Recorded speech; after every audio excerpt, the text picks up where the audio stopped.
오늘의 주요 뉴스입니다. 달 상공 100km 궤도를 돌며 본격적인 임무를 수행하고 있는 다누리가 달 표면을 촬영한 사진을 보내왔습니다. 다누리는 또 달에서 한 달 동안 하루 한 장씩 지구를 촬영한 사진도 함께 보냈습니다. 생후 6개월 이상 4세 이하의 영유아를 대상으로 한 코로나19 백신 접종이 시작됐습니다. 백신 종류는 화이자 영유아 백신으로 8주 간격으로 3번 맞게 되는데 고위험군의 영유아에게 적극적으로 권고됩니다. 코로나19로부터 일상으로의 회복이 이루어지고 있지만 경제적, 사회적 취약계층일수록 회복 속도가 더딘 것으로 여론조사 결과 나타났습니다. 또 응답자 3명 중 1명은 코로나를 겪으면서 근로소득이 줄어들었다고 답했는데 고용 상태가 불안정하거나 소득이 낮을수록 그 정도가 심했습니다. 국내 연구진이 폭행과 방화 등 범죄를 스스로 정확히 인식하는 인공지능 CCTV 기술을 개발했습니다.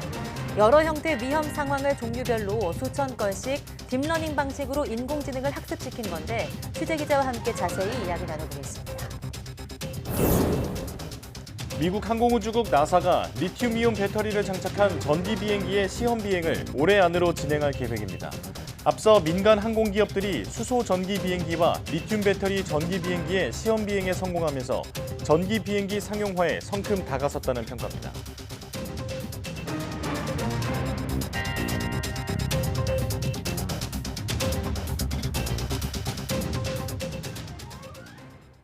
여러분 안녕하십니까? 사이언스 투데이 시작합니다.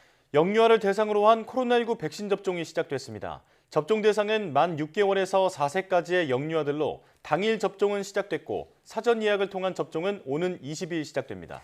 영유아 접종에 사용되는 백신은 미국 화이자사의 영유아용 백신으로 8주 간격으로 3회의 기초 접종을 실시합니다. 방역당국은 해당 연령의 영유아 가운데 항암 치료나 면역 억제제 치료를 받는 심각한 면역 저하자나 만성 폐, 심장, 간, 신경, 근육질 환자, 또 중증 뇌성마비나 다운 증후군 등의 장애가 있는 고위험군의 영유아들은 접종을 적극적으로 권고한다고 밝혔습니다. 접종은 영유아의 진료와 응급상황 대처 능력이 있는 지정 위탁 의료기관 840여 곳에서 실시하며 예진표 작성 등을 위해서 보호자나 법정 대리인이 반드시 동행해야 합니다. 경제적, 사회적 취약계층일수록 코로나19 이후 일상 회복도 더딘 것으로 조사됐습니다. 한국보건사회연구원이 지난해 6월부터 2달 동안 성인 남녀 3,900여 명에게 코로나19 이전의 일상을 얼마나 회복했다고 생각하는지를 물어본 결과 10점 만점에 6.05점이었습니다. 소득 상위 20%인 5분위 계층에서는 일상 회복 정도 점수가 6.37점이었지만 소득이 낮을수록 점수가 떨어져 소득 하위 20%인 1분위는 5.85점에 그쳤습니다. 일상 회복 정도를 0에서 3점으로 낮게 매긴 응답자, 즉 아직 일상을 회복하지 못했다고 응답한 이들의 비율도 사회적, 경제적, 신체 건강 취약계층에서 비취약계층과 비교해 많게는 2배 이상 높았습니다. 이런 가운데 코로나19 유행 이전인 2020년 2월에 일자리가 있었던 취업자 가운데 34.4%가 근로소득이 줄어든 적이 있는 것으로 나타났는데 고용 상태가 불안정하거나 소득계층이 낮을수록 그 비율이 높았습니다. 정부가 올해부터 2027년까지 5년간의 계획을 담은 제4차 응급의료 기본계획을 발표했습니다. 중증 응급 환자는 전국 어디서나 1시간 안에 치료받을 수 있게 하겠다는 건데 그 실행 방법을 두고 반응이 엇갈리고 있습니다. 기정훈 기자입니다. 뇌출혈, 심근경색 같은 중증 응급질환은 전국 어디서든 1시간 안에 치료받도록 한다. 응급의료 체계가 최종 치료까지 책임지도록 하자는 게 정부의 목표입니다. 응급 환자가 구급차에 탑승을 하고 나서 이제 이 병원 저 병원을 이렇게 전전하게 되는 이런 상황들이 다시는 없도록 해야 되기 때문에 신속하게 지역 내에서 적정하게 병원에서 진료받을 수 있도록. 이른바 지역 완결형 의료를 위해 전국 40곳의 권역 응급의료센터를 최종 치료까지 맞는 중증 응급의료센터로 개편하고 최대 60개까지 늘립니다. 응급 환자가 제 시간에 치료병원에 도착하는 비율도 지난해 49.6%에서 2027년 60%까지 올립니다. 이를 위해 응급의료의 수가 보상도 확대합니다. 최종 치료 수가뿐 아니라 환자를 다른 병원으로 전원시키거나 응급 환자를 위해 입원실과 수술실을 상시 대기하는 것에 대한 수가 보상도 도입합니다. 하지만 이 같은 계획에 중소병원들이 크게 반발하고 있습니다. 분노와 좌절감에 울분을 토하면서 협회로 항의 전화가 빗발쳤습니다. 앞으로 병원 못하겠다. 응급의료기관 차라리 반납하겠다. 차라리 단체로 반납하자. 상급 병원으로의 쏠림이 심해질 거라는 게 반발의 이유입니다. 410여 개 국내 응급의료기관 가운데 중소병원이 맡고 있는 곳이 250곳이 넘는데 이들 역할이 축소될 것으로 우려합니다.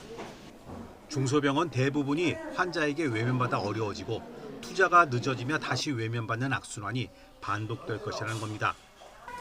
제 역할을 하던 병원에서조차 인력이 빠져나가고 결국 지역의료 시스템이 붕괴할 것이라고 경고했습니다. 하지만 복지부는 기존 의료 자원의 활용을 줄이려는 게 절대 아니라며 현장 의견을 더 많이 듣겠다고 말했습니다.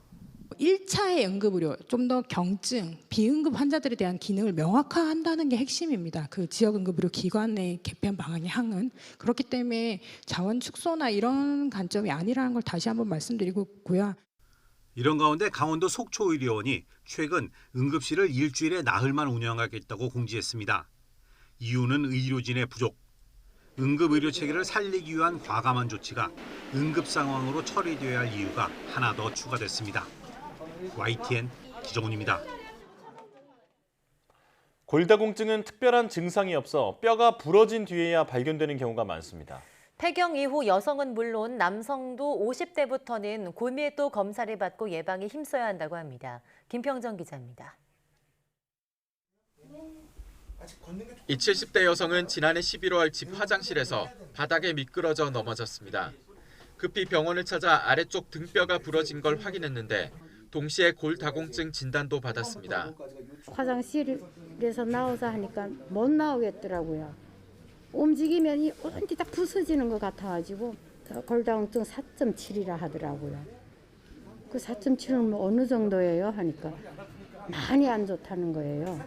실제로 골다공증은 뼈가 쉽게 부러질 정도가 될 때까지 별다른 증상이 나타나지 않습니다.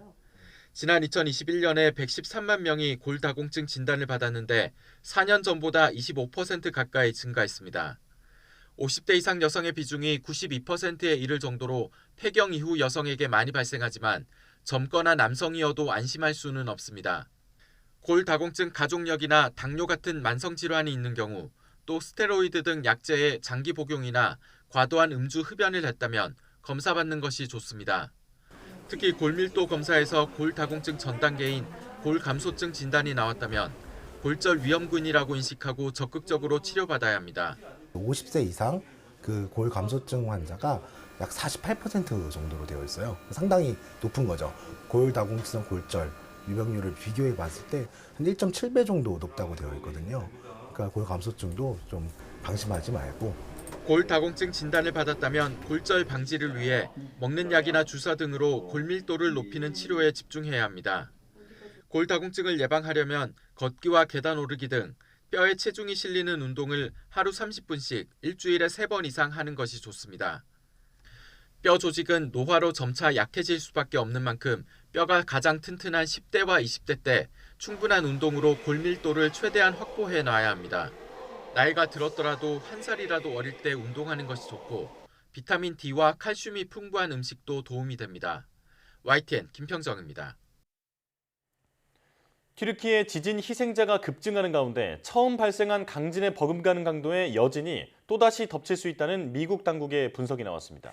사망자가 10만 명을 넘을 확률도 다시 상향됐습니다. 김태현 기자입니다. 피해 지역 주민들은 고통스러운 나날을 보내고 있습니다. 막막한 생계와 여진의 공포 속에 정든 do시를 떠나려는 사람이 많습니다. İki aile 7 kişi biz çadırda yaşıyoruz. Şu an çadır sıkıntı var, her yerde var. Bizde de çadır sıkıntısı var çünkü bir süre orada duracağız en azından. Çarşılar durana kadar ya da evlere girebileceğimiz zamana kadar. Şu an yapacak bir şey yok burada yani. 미 지질조사국은 새 보고서에서 향후 전망을 3가지 시나리오로 제시했습니다. 약 90%의 확률인 첫 번째는 규모 7 이상의 여진이 더 이상 발생하지 않고 규모 5, 6대의 여진이 이어지며 빈도가 줄어드는 경우입니다. 두 번째는 본진보다는 약하지만 규모 7을 넘기는 여진이 발생하는 시나리오입니다. 약 10% 확률로 본진 피해 지역에 또 영향을 미치면서 여진 빈도가 늘어날 수 있습니다. 최악의 세 번째는 규모 7.8 이상의 여진이 발생하는 경우입니다.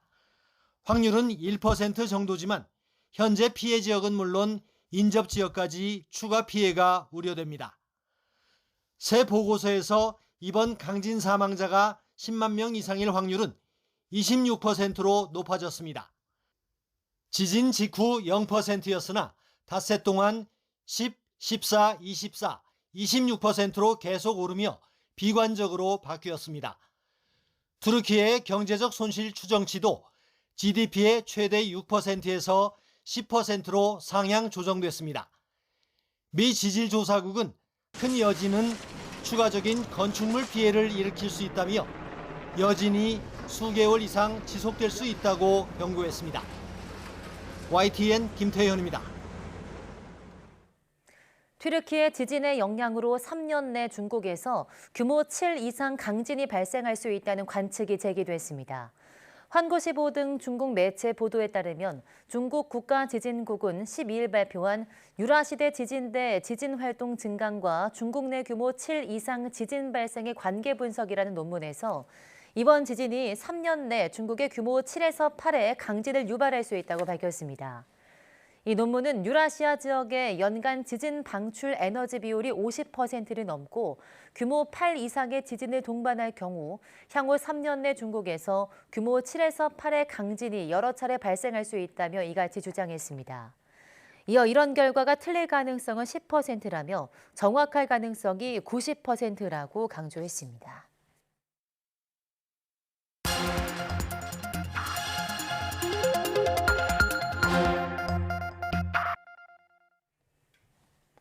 다양한 분야의 이슈를 과학기자의 시각으로 자세히 들여다보는 사이언스 취재파의 시간입니다. 네, 오늘은 최소라 기자와 함께합니다. 어서 오세요.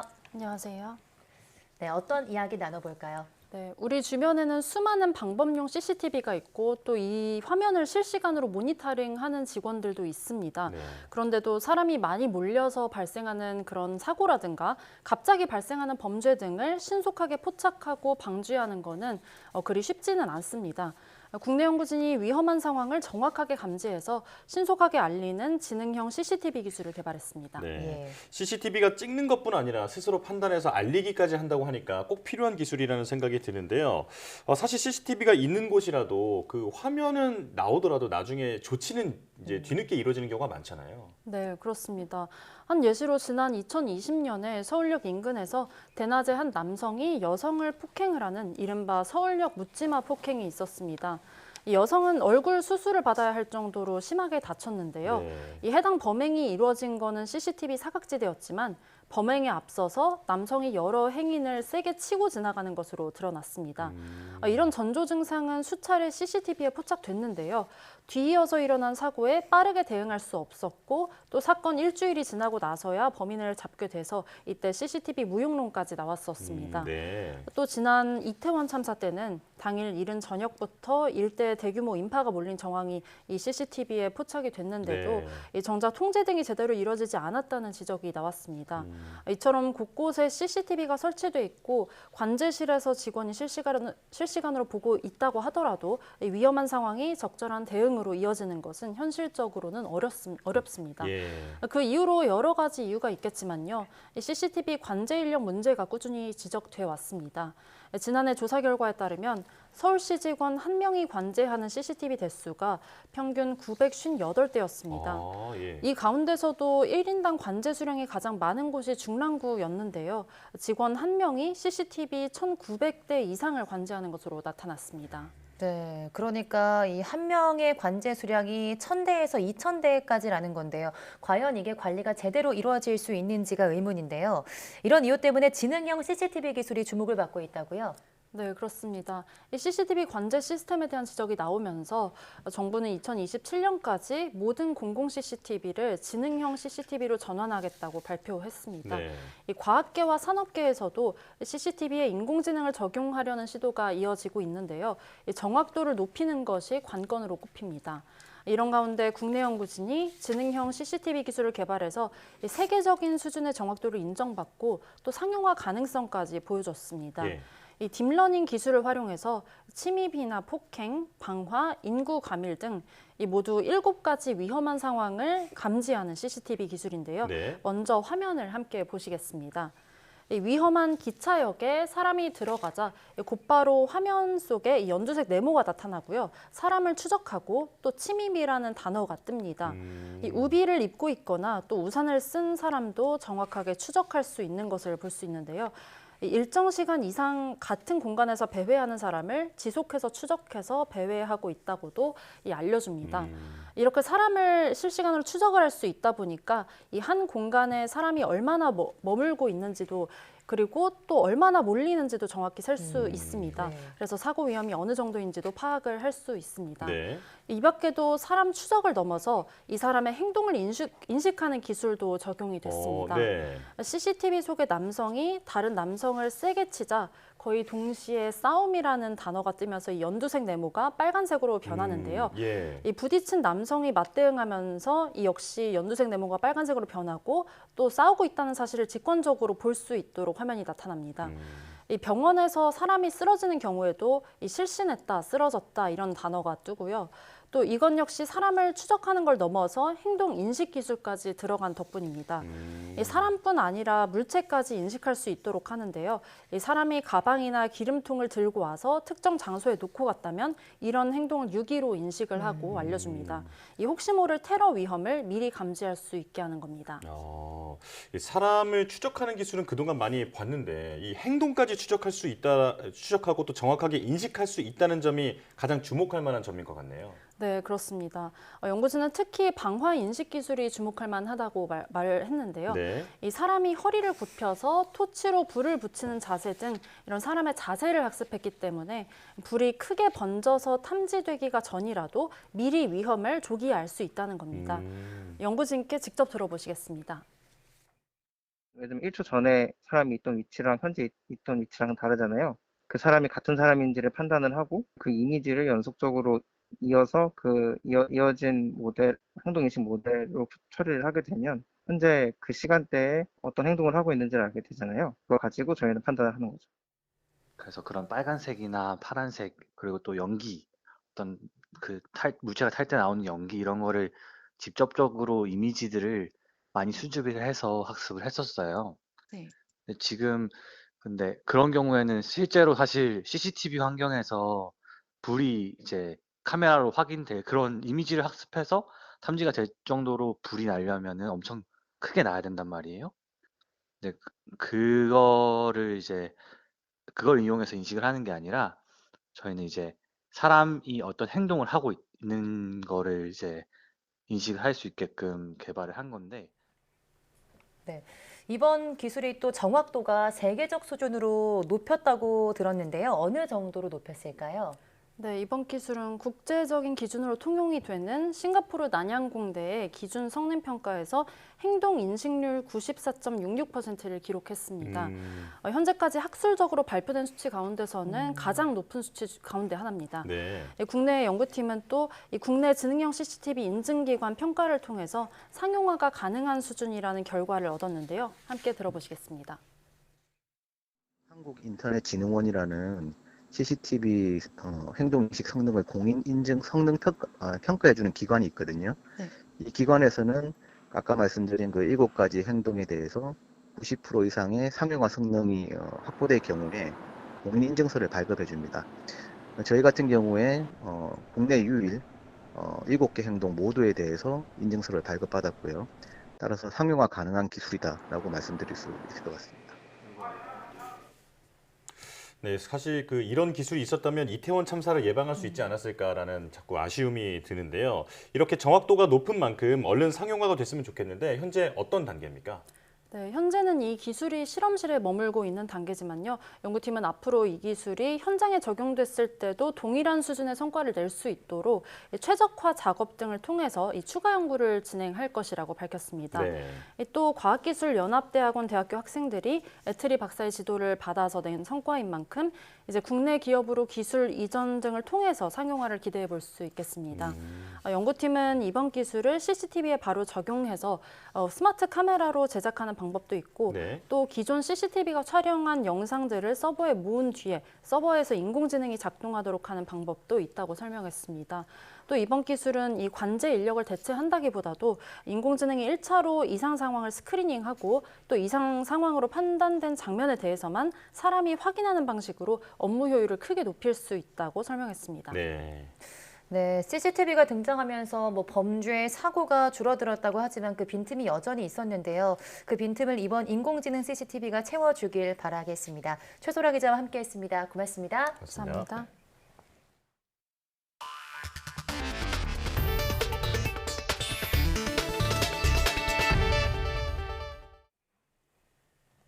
지난해 12월 27일 달 임무 궤도에 진입한 다누리가 한 달 동안의 시운전을 하면서 찍은 달 사진을 보내왔습니다. 우리나라가 달 근접 상공에서 처음으로 표면에 촬영한 사진입니다. 양혜영 기자입니다. 달에서 가장 거대한 바다이자 세계 최초의 달 착륙선인 루나 9호가 착륙한 지역. 한반도 크기의 약 18배인 폭풍의 바다입니다. 여러 개의 크리에이터가 모여 형성된 레이타 계곡. 그리고 인류 최초로 달 표면 로봇 탐사가 이루어졌던 비의 바다도 생생히 담겼습니다. 우리나라 최초의 달 궤도선인 다누리가 보내온 달 표면 사진입니다. 지난달 2일부터 이달 3일까지 약 한 달 동안 시운전을 하면서 찍은 것으로 임무 궤도인 달 상공 100km에서 고해상도 카메라로 촬영한 겁니다. 다누리는 또 한 달 동안 하루 한 번 지구를 촬영한 사진도 보내왔습니다.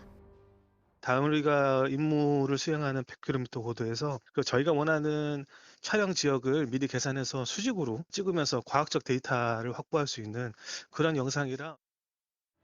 다누리는 한 달 동안의 시운전 과정에서 임무 운영을 위해 태양 전지파는 태양을, 탑재체는 항상 달을 향하도록 변경했습니다.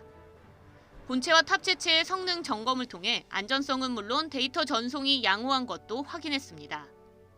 지난 4일부터 정상 임무 운영에 들어간 다누리는 올해 말까지 6개의 탑재체로 달 자기장 방사선 관측, 우주 인터넷 검증 등 과학기술 임무를 수행할 예정입니다. YTN 사이언스 양회영입니다. 전기 자동차, 이제는 주변에서 흔히 볼 수 있는데요. 차뿐만 아니라 비행기도 전기로 움직일 날이 머지않은 것 같습니다. 미국 나사가 리튬이온 배터리를 장착한 전기 비행기를 개발하는 등 전 세계적으로 전기 비행기 개발이 속속 진행돼 주목되고 있습니다. 이성규 기자입니다. 미국 나사가 개발 중인 전기 비행기 X-57 맥스웰입니다. 리튬이온 배터리로 14개의 전기 모터를 가동해 최대 시속 277km의 속도를 냅니다. 나사 연구진은 최근 리튬 배터리의 에너지를 전기 모터에 전달하는 모터 조절기의 진동과 열 테스트에 연이어 성공했습니다. 실제 비행에서 접할 수 있는 영하 23도에서 영상 63도 온도 범위와 비행 중 발생할 수 있는 진동 환경에서 모터 조절기의 성능을 각각 확인했습니다. In this configuration, we're shaking the CMC or cruise motor controller in the Z-axis, that's up and down. And that way we can see if anything's going to come loose, if we're going to have any problems with the unit whatsoever. 저명한 전기과학자 맥스웰의 이름을 딴 X-57 맥스웰의 시간당 평균 연료 비용은 기존 연료의 6분의 1 수준이라고 나사는 설명했습니다. 나사는 올해 안으로 X-57 맥스웰 초기 모델의 시험 비행을 진행할 계획입니다. 앞서 영국 항공기업 제로 에이비아는 지난달 수소 전기 비행기의 10분간 비행에 성공했습니다. 수소 연료는 에너지 밀도가 높아 효율적이며 배터리처럼 무겁지 않은 게 장점이라고 회사는 설명했습니다. 3 times better energy per kilogram than even jet fuel, 100 times better than the batteries, and that's why we chose hydrogen as the primary fuel for our power plants. 미국 항공기업 이비에이션은 지난해 9월 리튬 배터리를 적용한 전기 비행기의 비행에 성공했습니다. 이 비행기는 30분 충전으로 1시간 비행이 가능하며 최대 비행 속도는 시속 460km로 보잉 737의 절반 수준입니다.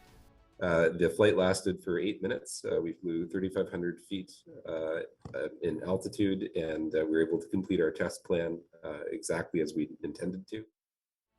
항공기업들이 2025년에서 2027년 사이 전기 비행기 상용화를 목표로 제시하면서 차세대 친환경 비행기에 물꼬를 틀지 주목됩니다.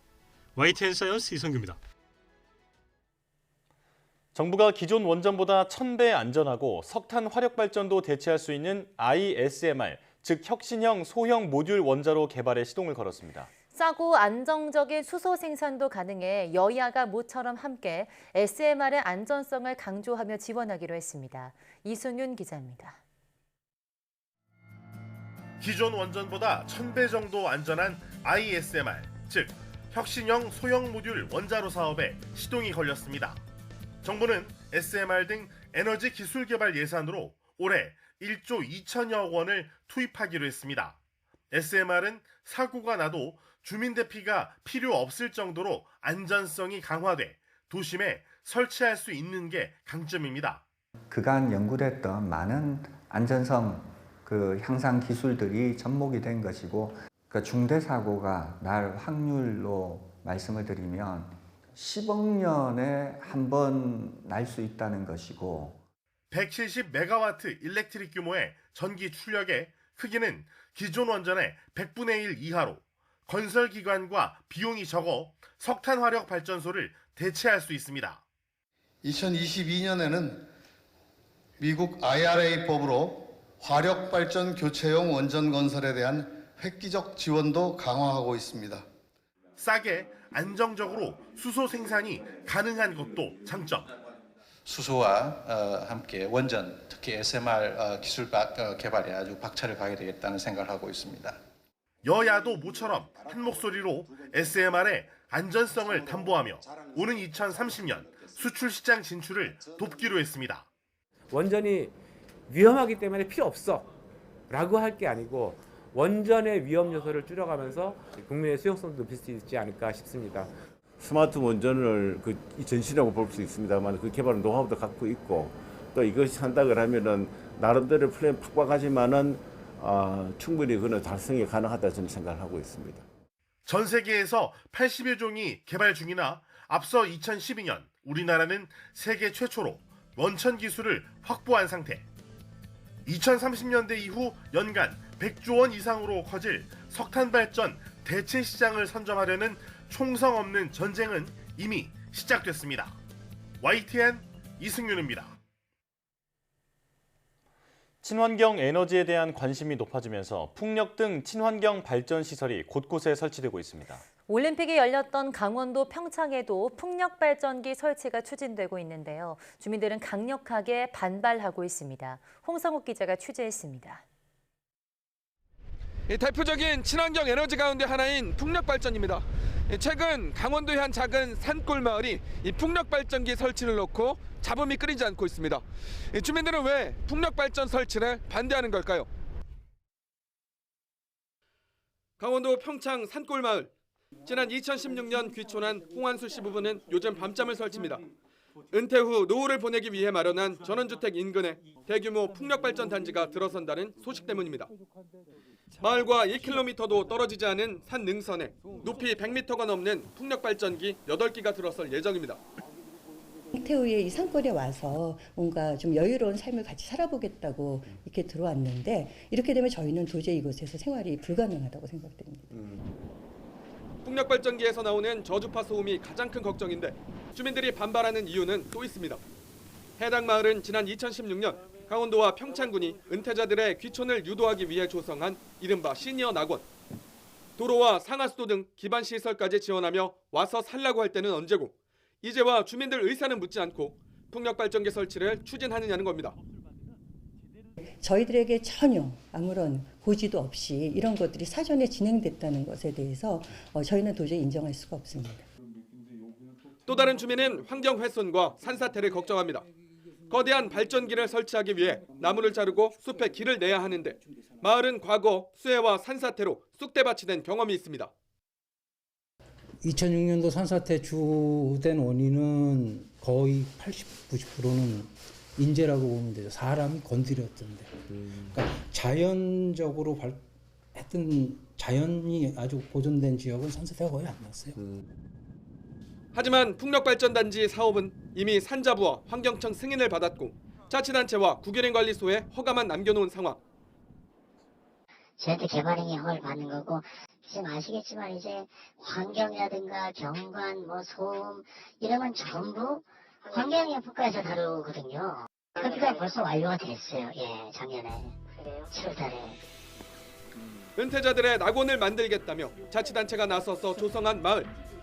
하지만 풍력발전기 설치로 귀촌한 주민들의 꿈은 산산조각이 날 위기에 처해 있습니다. YTN 홍석입니다. 아이폰의 간편 결제 시스템인 애플페이 서비스가 이르면 다음 달 국내에 도입될 것으로 보입니다. 카드사 중에서는 현대카드를 통해 서비스가 먼저 시작될 예정인데 업계 점유율 경쟁에 더 불이 붙을 전망입니다. 강희경 기자입니다. 카드가 내장된 휴대전화를 단말기에 갖다 대면 간편하게 결제가 이뤄집니다.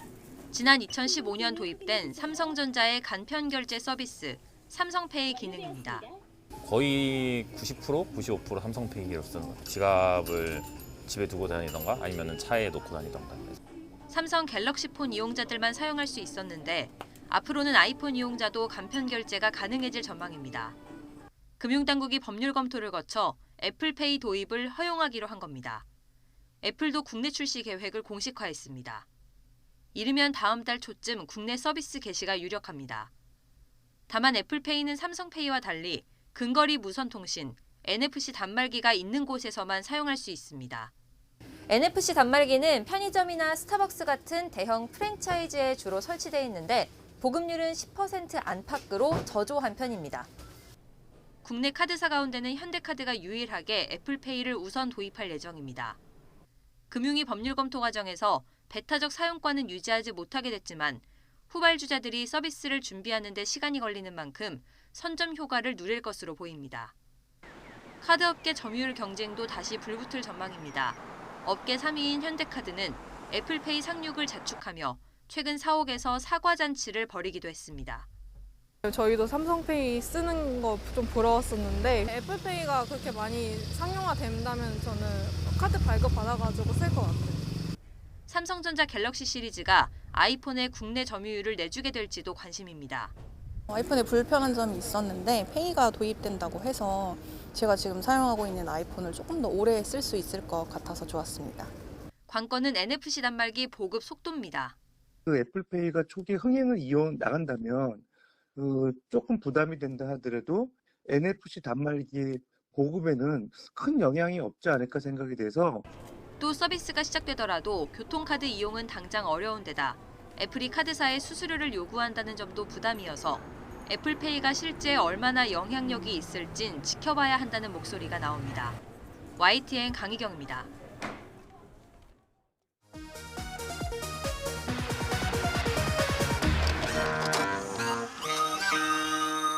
지구상에는 매 초마다 2명꼴, 하루에 무려 20만 명이 불어나고 있답니다. 거기에 우리 때 너무 많이 나왔어.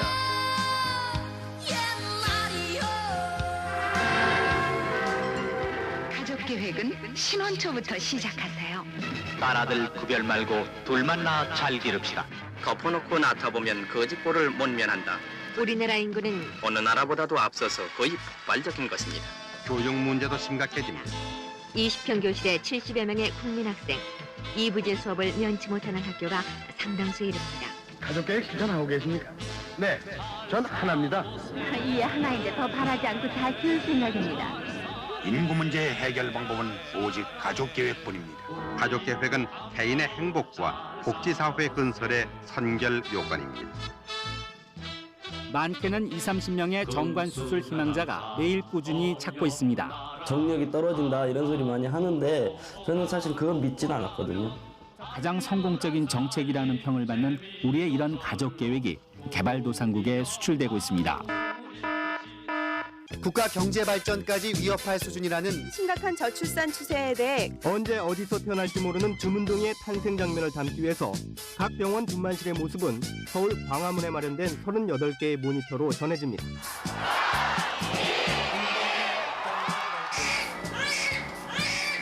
2000년 1월 1일 새벽 금운동에는 우렁찬 울음소리로 온 국민에게 새천년의 시작을 알리게 됩니다. 바로 그날이란다. 두리둥실 귀여운 아기 하얀 그 얼굴이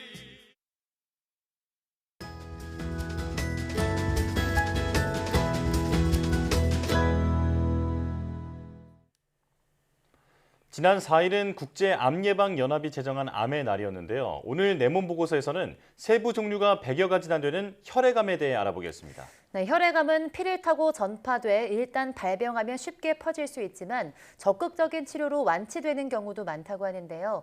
강남 세브란스 병원 혈액내과 현신영 교수와 자세한 이야기 나눠보겠습니다. 어서 오세요. 안녕하세요. 네, 나와주셔서 고맙습니다. 폐암이나 위암 이런 고형암들은 좀 익숙하고 이해도 쉬운데 혈액암은 여전히 좀 생소하게 느끼시는 분들이 많을 것 같거든요. 이 혈액암이 정확히 뭔지부터 설명해 주시죠. 네. 혈액암이란 말 그대로 혈액세포에서 암이 생기는 것을 혈액암이라고 합니다. 네. 혈액세포는 골수에서 만들어지는데 골수는 또 골반뼈 안에 물렁뼈 사이사이에 존재합니다. 여기서는 가장 초기 세포인 조혈모세포부터 분화를 시작해서 여러 단계를 거쳐서 성숙한 혈액세포인 백혈구, 적혈구, 혈소판이 만들어집니다. 예. 이렇게 분화가 완성된 세포들이 혈관을 통해 전신을 순환하면서 각자의 역할을 하게 됩니다. 그런데 조혈모세포 단계 또는 혈액세포를 만들어내는 단계에서 세포가 어떤 손상을 받거나 유전적 변화를 받아서 암세포로 변화하고 또 그 암세포가 증식하면서 생기는 것이 혈액암입니다. 혈액암의 대표적인 종류는 백혈병, 악성 림프종, 다발골수종이 있습니다. 각각의 혈액암마다도 또 급성이냐 만성이냐 암세포의 기원이 어떤 단계이냐에 따라 다양한 세부 종류들이 있습니다. 네, 말씀해 주신 혈액암 종류만 들어도 참 치유하기 어려운 질병이겠구나 이런 생각이 좀 드는데요. 혈액암에 걸리는 가장 큰 원인은 뭘까요? 네, 이 질문은 혈액암으로 진단된 환자분들이 많이 궁금해하시는 질문입니다. 네. 하지만 대부분 특별한 원인이 없는 경우가 많습니다.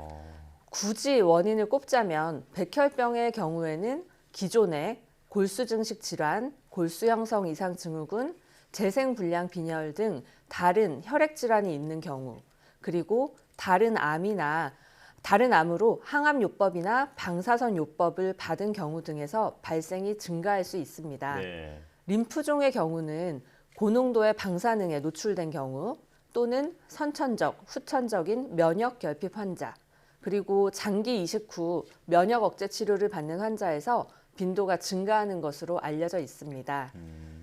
또한 EBV나 HIV, 헬리코박터 파일로리아와 같은 특정한 바이러스 질환에 의해서도 발생할 수 있습니다. 네, 다양한 원인을 말씀해 주셨지만 대부분은 또 원인이 불분명하다고 말씀해 주시니까 좀 답답한데요. 혈액암에 걸리면 어떤 증상이 나타나나요? 네, 혈액암이 생기면 골수 면적의 많은 부분을 암세포가 차지하게 되면서 정상적인 혈액세포를 만드는 골수의 기능이 작동을 하지 않게 됩니다. 이로 인해서 백혈구, 적혈구, 혈소판 등 혈액세포의 개수가 부족해지는 혈구 감소증이 나타납니다. 네. 적혈구가 부족한 것이 빈혈인데 빈혈이 있을 경우 얼굴 또는 결막이 창백해지고 쉽게 피곤해지고 또 산소 운반 능력이 감소하면서 운동 시에 맥박이 빨라지거나 호흡곤란이 있을 수 있습니다.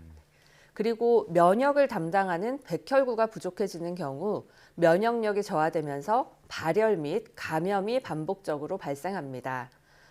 또한 지혈을 담당하는 혈소판이 부족해지는 경우에는 코피가 자주 난다든지 상처 부위에 출혈이 잘 멎지 않는다든지 피하 출혈이나 구강, 점막 내에 점상 출혈이 생길 수 있고 심한 경우에 뇌출혈이 발생하기도 합니다. 그리고 악성 림프종의 경우에는 목이나 겨드랑이, 사타구니 등에서 림프절이 커져서 단단한 촉감으로 만져지는 증상이 잘 나타납니다. 그 외에도 원인 불분명한 발열이 지속되거나 체중 감소, 밤에 식은땀이 많이 나는 것도 혈액암을 의심해 볼 수 있는 증상입니다. 네, 정말 다양한 증상이 있는데 그렇다면 혈액암에 걸렸는지 여부는 어떤 방식으로 진단하나요? 네, 대부분의 혈액암은 말초 혈액 검사를 통해서 발생을 의심한 후에 골수 조직 생검을 통해서 진단을 하게 됩니다. 골수는 앞서 말씀드린 것처럼 다양한 혈액 세포들이 만들어지는 공간입니다. 네. 골수 검사를 하자고 하면 환자들의 두려움이나 거부감이 매우 큽니다.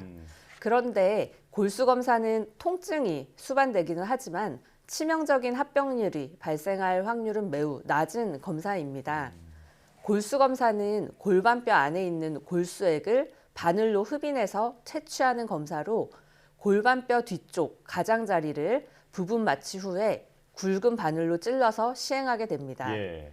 골수 검사를 통해서 현미경으로 암세포의 모양을 확인해서 정확한 진단을 내릴 뿐만 아니라 골수 검사에서 획득한 세포들을 이용해서 면역 표현형 검사, 유전자 검사 등을 추가함으로써 병기 설정, 위험도 분석, 재발률 예측 등 예후 결정까지 하게 되기 때문에 아주 필수적인 검사입니다. 가끔 진단을 위해서 골수 검사 외에 다른 검사가 필요한 경우도 있는데요. 림프종의 경우에는 골수에는 병이 없고 림프절에 덩어리를 만들기 때문에 초음파나 CT 등의 영상 검사를 통해 림프절 침범 부위를 확인하고 전신 마취 또는 부분 마취 하에 수술을 통해서 림프종이 의심되는 림프절을 절제하는 절제 생검을 시행합니다. 네.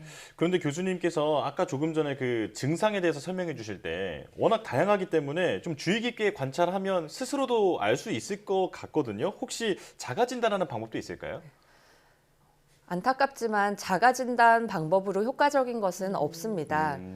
굳이 꼽자면 림프절의 크기가 커져 있는 것을 목이나 쇄골 상부, 겨드랑이, 서해부 등에서 만져볼 수 있겠습니다. 네. 하지만 림프절이 커지는 대부분의 원인은 바이러스나 세균 감염이고 이 경우 대부분 발열이나 압통을 동반을 합니다.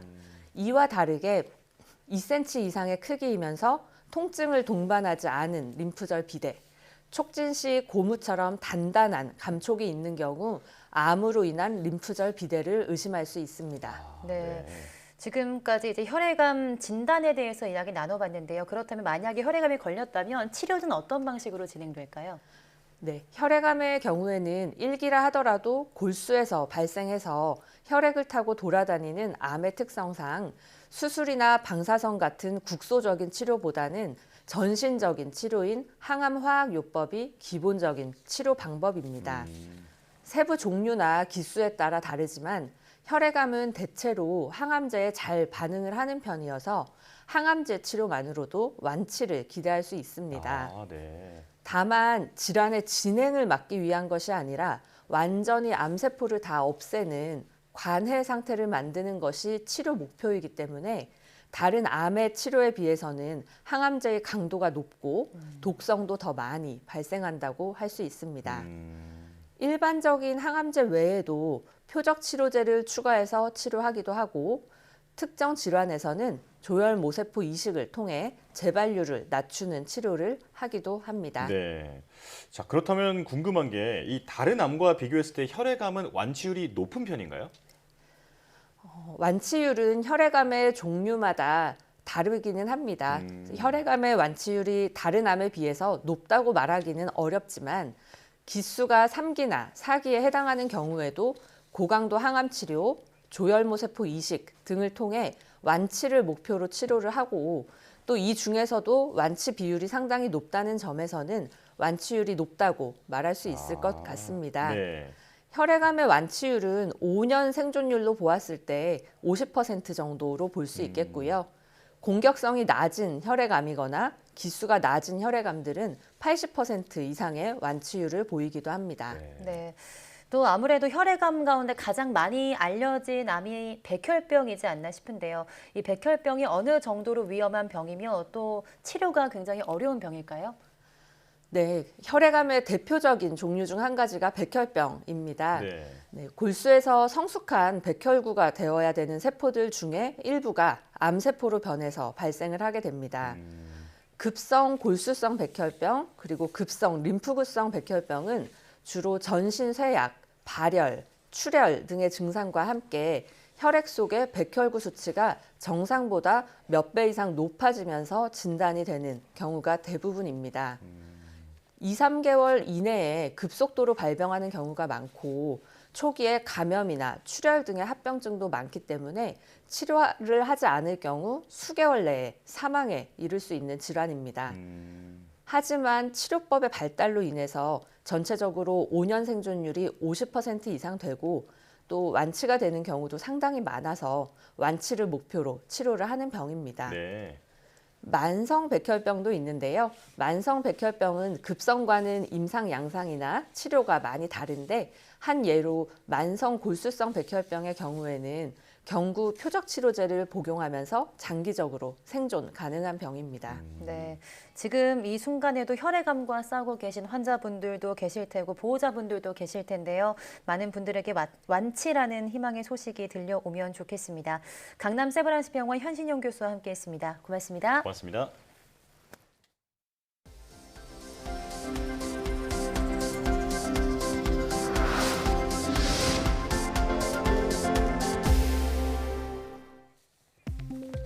국내 연구진이 식물성 기름을 이용해 바이러스를 효과적으로 사멸하는 기술을 개발하고 국내 기업에 기술 이전했습니다. 한국화학연구원 박종목 박사 연구진은 식물성 기름으로부터 얻어낸 알코올 유도체를 이용해 코로나19 등 바이러스의 세포막에 침입해 세포막을 파괴하는 방식의 방역 기술을 개발했다고 밝혔습니다. 식물성 기름 기반 알코올 유도체는 그간 사용됐던 방역제보다 9분의 1 수준의 낮은 세포 독성을 나타냈고 피부 자극이나 호흡기 이상 증상도 없는 것으로 나타났다고 연구진은 설명했습니다. 화학연구원은 해당 기술을 국내 기업인 유이케미칼에 기술 이전했으며 유이케미칼은 올해 말 상용화를 목표로 하고 있습니다. 과학기술정보통신부가 수여하는 대한민국 엔지니어상 2월 수상자에 현대자동차 박상도 팀장과 파인디어칩 류동열 대표이사가 선정됐습니다. 박상도 현대차 팀장은 세계 최초로 전기차 특화 고강도 슬림 시트를 개발하는 등 자동차 시트 경쟁력 강화에 이바지한 공로를 인정받았습니다. 류동열 파인디어칩 대표이사는 생활가전용 고전압 기능 통합 직접 회로를 개발해서 국내 반도체 산업의 경쟁력을 향상한 점이 높은 평가를 받았습니다. 과기정통부는 산업 현장의 기술 혁신에 장려하고 기술자를 우대하는 풍토를 조성하기 위해서 매달 대기업과 중견 중소기업 엔지니어를 각각 1명씩 선정해 장관상과 상금 500만 원을 수여하고 있습니다. 과학기술정보통신부는 과학기술 분야 표준 분류 기준인 국가과학기술 표준 분류체계를 개정해 고시했습니다. 이번 개정에서는 기존의 인문사회과학에서 인간과 사회로 나뉘어 있던 연구 분야를 인문사회학으로 통합하는 등 분류체계를 5개 연구 분야, 22개 대분류, 277개 중분류, 2,799개 세부 영역으로 새롭게 구성했습니다. 특히 기술 영역 간의 융합과 신기술 등장 등을 적절히 반영할 수 있도록 기존 소분류 분류 체계를 키워드 형식의 세부 영역으로 대체했다고 과기정통부는 설명했습니다. 표준 분류 체계는 국가 연구개발 사업의 연구 기획과 평가, 관리 등을 위한 과학기술 분류의 틀로 5년 주기로 개정됩니다. 국가과학기술연구회 NST는 박사후 연구원을 대상으로 정부 출연 연구기관에서 현장 R&D 연수 과정을 지원하는 2023년 출연연 맞춤형 인력 양성 사업을 운영한다고 밝혔습니다. 지원 대상은 이공계 박사학위 취득 5년 이내인 자로 165명을 대상으로 1인당 3년간 연 6천만 원을 지원합니다.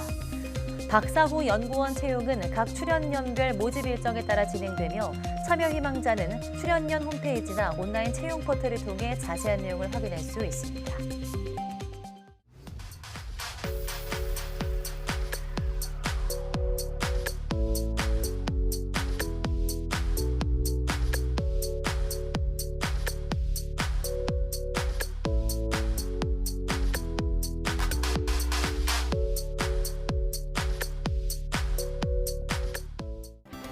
앞서 경제적, 사회적 취약계층일수록 코로나19 이후 일상 회복도 더딘 것으로 나타났다는 소식 전해드렸는데요. 코로나로 가장 큰 고통을 받았던 분들이 일상 회복에서마저 어려움을 겪고 있는 현실이 날씨만큼이나 차갑게 느껴집니다. 고물가와 난방비 부담까지 겹친 요즘 어느 때보다 추운 겨울을 나고 있을 이웃들에게 우리 사회에 따뜻한 관심이 필요해 보입니다. 뉴스 마칩니다. 시청해주신 여러분 고맙습니다.